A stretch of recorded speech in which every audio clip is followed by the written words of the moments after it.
job. Oh! Oh, on the ground! Hi, friend! Let me out. This build could handle wave 30 simulacrum. Oh! Oh! It's on the floor! I said I was getting one off the floor. I got one off the floor. Well, hello, YouTube. This is Bela Mage, and we're going to go over our MF Wanda, who's taken a little bit of a turn now with the incredibly disgusting buff of Headhunter. We didn't need any defenses anymore, so you might notice the character in the background has Petrified Blood and Half-Life and a Divination Distillate on.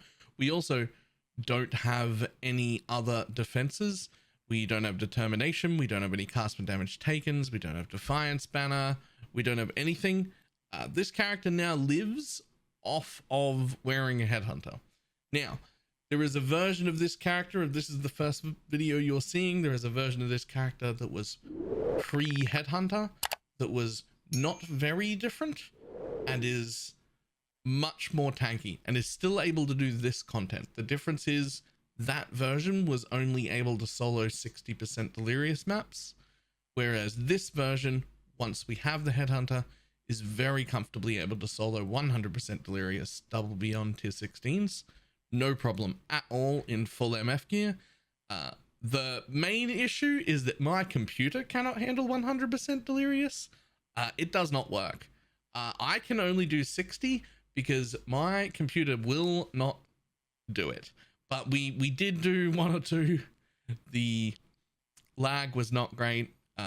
I just decided to drop back to 60% to give my computer a bit of a rest, let it relax. But this is basically what it looks like in the background.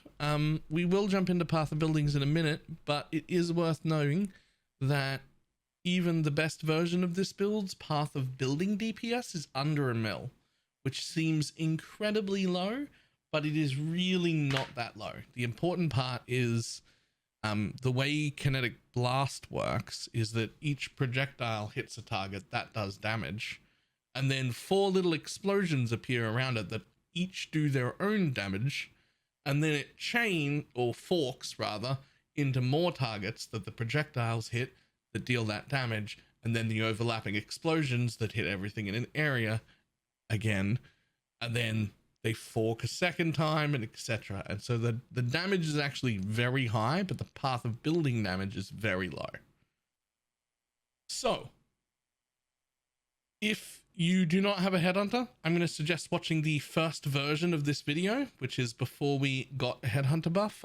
This build will run perfectly fine and will begin your MF journey in just one inspired learning.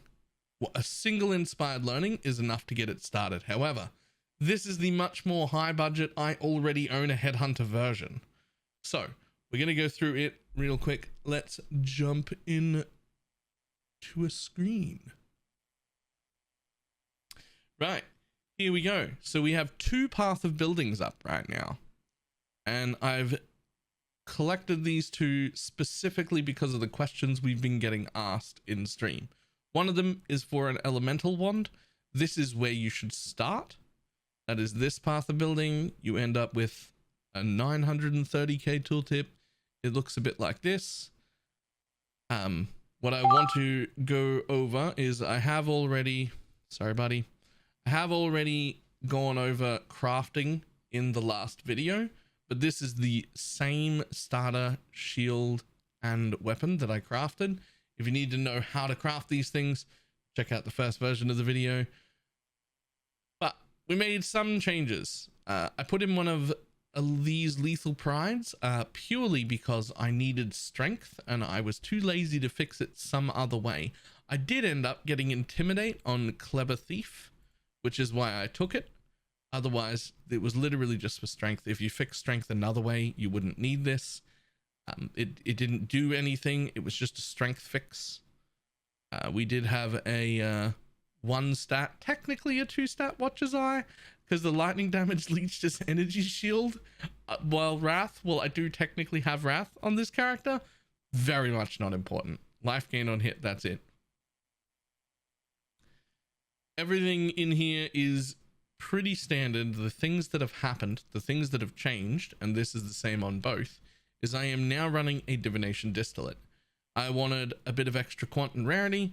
I'm really doubling down on the MF thing, and that meant we had to clear up a lot of sockets. We had to get rid of a lot of things, and I ended up keeping Defiance Banner because I just had a socket. And I just had mana left over, but it did nothing. It did nothing. I didn't have any armor. I just didn't take it out because there was nothing to put in that socket. Probably should have leveled a gem in it. Didn't. Anyway, what we had to put on was Petrified Blood, Anomalous Arrogance, and Enlighten. Now I had an Enlighten 4. We did not need Enlighten 4. An Enlighten 2 was not good enough. You will need a 3. The point is to keep your unreserved life greater than 50%, right? So your Petrified Blood must reserve 49% or less. So Enlighten 3 is fine.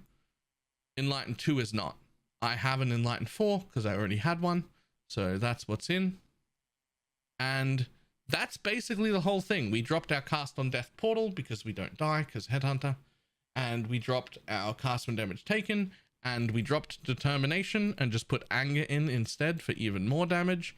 We kept Purity of Elements because immunity to all ailments is insane.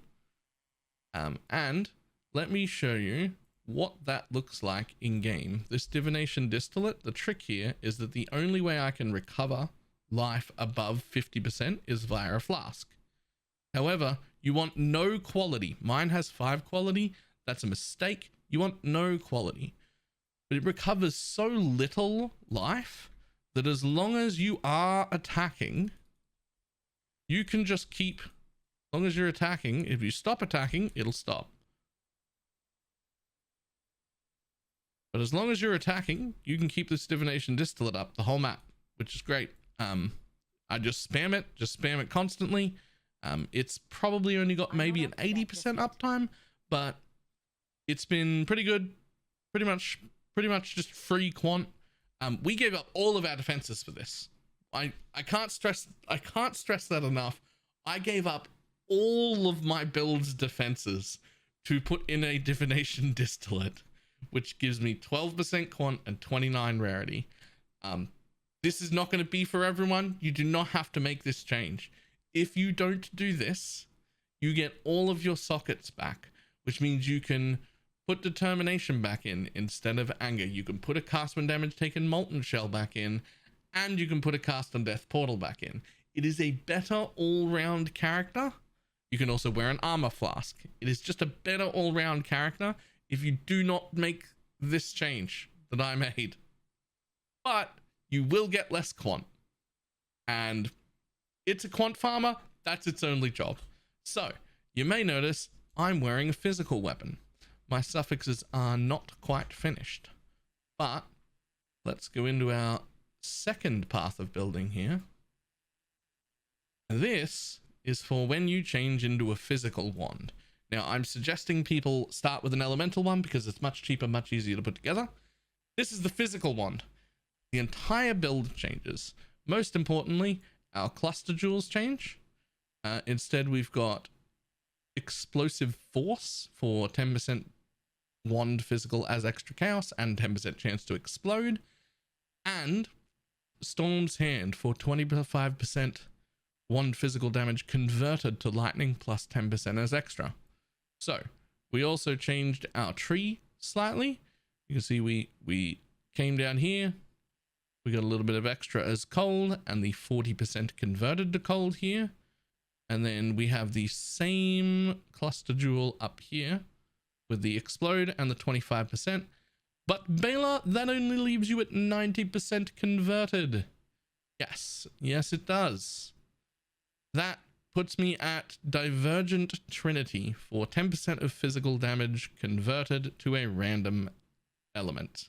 So now we have everything, which is great. We also got to put in Veteran Boa, which is quite nice. It's really, really good if you're using a Fizz weapon.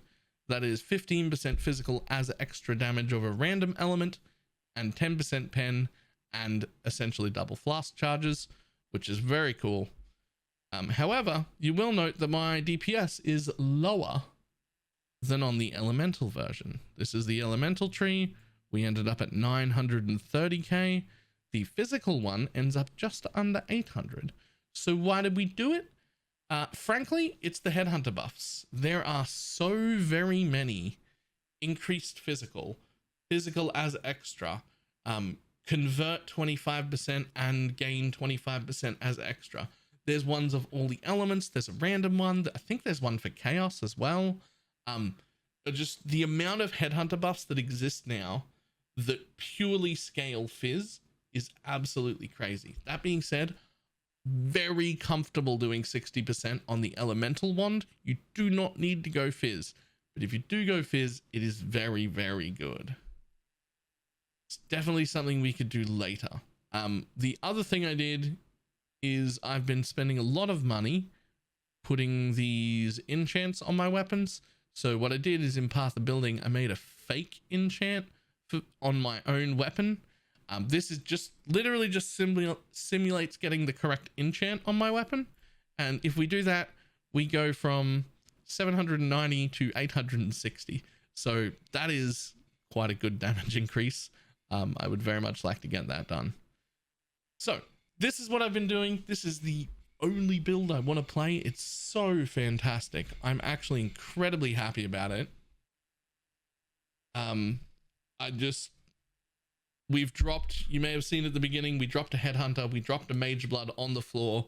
We get 5 or 6 of those Aegis Aurora shields per day. I usually get 1 or 2 Badge of the Brotherhoods per day. So it's just been really, really nice. Really, really, really nice. This is us over here, endgame.